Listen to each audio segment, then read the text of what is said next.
Hello students, इसके जो पहले हमने देखा था वो देखा था कि जनरल थोड़ा मतलब जनरल हमारा स्पेक्ट्रोफोटोमेट्री और कोलोरीमेट्री। तो बोल लो जनरल प्रिंसिपल क्या है। उसके बाद हम लोग देखेंगे हमारा बियर्स लॉ और उसका वेरिफिकेशन।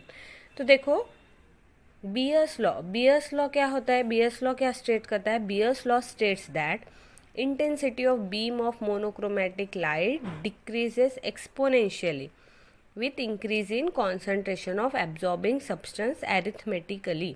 मतलब बियर्स लॉ क्या बोल रहा है कि जो आपकी इंटेंसिटी है किसकी, आपकी बीम ऑफ मोनोक्रोमेटिक लाइट की, जो मोनोक्रोमेटिक लाइट आप लोग सोर्स से जनरेट होके जो आपके सैंपल से जाने वाली है उसकी जो इंटेंसिटी है वो क्या होगी, डिक्रीज होगी, एक्सपोनेंशियली डिक्रीज होगी with increase in concentration of absorbing substance. अगर आपका जो सैंपल मतलब सैंपल में जो सब्सटेंस है उसकी जैसे जैसे उसका कॉन्सेंट्रेशन बढ़ेगा वैसे वैसे जो आपकी मोनोक्रोमेटिक बीम लाइट है इंटेंसिटी उसकी क्या होती जाएगी, डिक्रीज होती जाएगी। तो ये क्या था, ये क्या है, हमारा बियर्स लॉ है।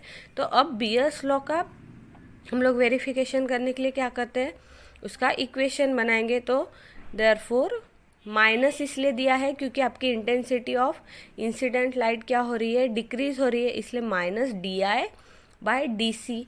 डी सी मीन्स आपका concentration is directly proportional to intensity of incident light and concentration. ठीक है, अब ये डायरेक्टली प्रोपोर्शनल साइन को हम लोग इक्वल टू से K3IC ले रहे हैं। K3 क्यों ले रहे हैं, ये क्या है आपका प्रोपोर्शनलिटी कांस्टेंट। तो हम लोग क्या बोल सकते हैं, therefore minus D I by D C is equal to K3IC। K3 क्या है आपका प्रोपोर्शनलिटी कांस्टेंट और ये C क्या है आपका कॉन्सेंट्रेशन ऑफ एब्जॉर्बिंग सब्सटेंस। क्या है वो, कॉन्सेंट्रेशन है आपके एब्जॉर्बिंग सब्सटेंस का। तो उसी को हम लोग अगर आप यही equation minus D I by D C equal to K3IC को आप लोग अगर शिफ्ट कर दे, अगर आई को हम लोग यहाँ लेके आए तो क्या होगा, minus D I by I is equal to K3DC। ठीक है, K3DC। अब ये जो इक्वेशन है इसको हम लोग क्या करेंगे, इंटीग्रेट।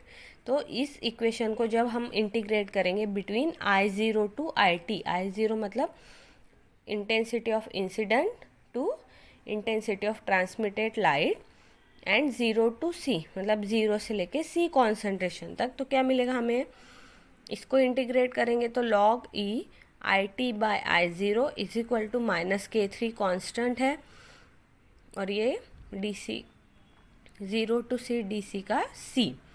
तो इस पे से हम लोग log E अगर इसको भी शिफ्ट करेंगे तो क्या आएगा, लॉग ई को यहाँ आ जाएगा ई टू द पावर में।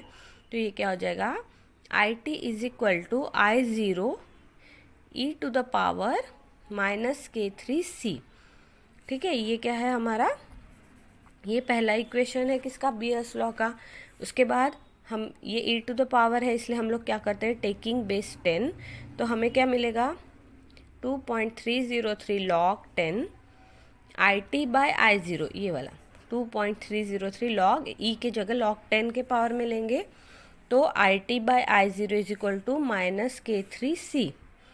ठीक है, इसी को हम लोग और रिशफल करेंगे तो log 10 I T by I0 is equal to minus K3 by ये यहाँ आ गया 2.303।